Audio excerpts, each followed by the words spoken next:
Hey everybody, it's Pixel, and today I'm going to show you a nice dump and go slow cooker meal. For that I'm going to need about 4 cloves of garlic diced, half a cup of brown sugar, and a cup of applesauce, unsweetened.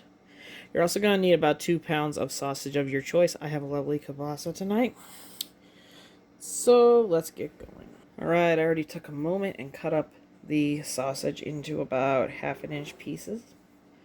I'm going to take my applesauce and pour it over them. Pour in the garlic, probably why, and the 1/2 cup of brown sugar. I'm going to give that a really good stir.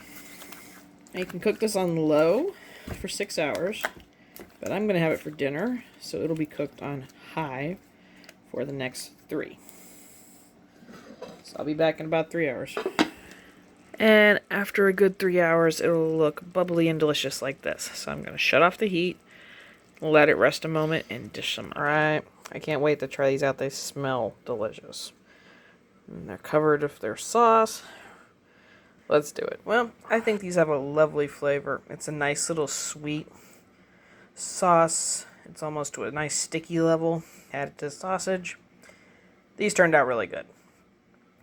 I can see them being a good addition to any party, maybe one of the holidays, or just a side dish, main dish with some potatoes or something. Either way, they're really tasty. It's a great combination, and it was really easy to just dump together and leave. So if you like what you saw, don't like what you saw, well, you know the drill.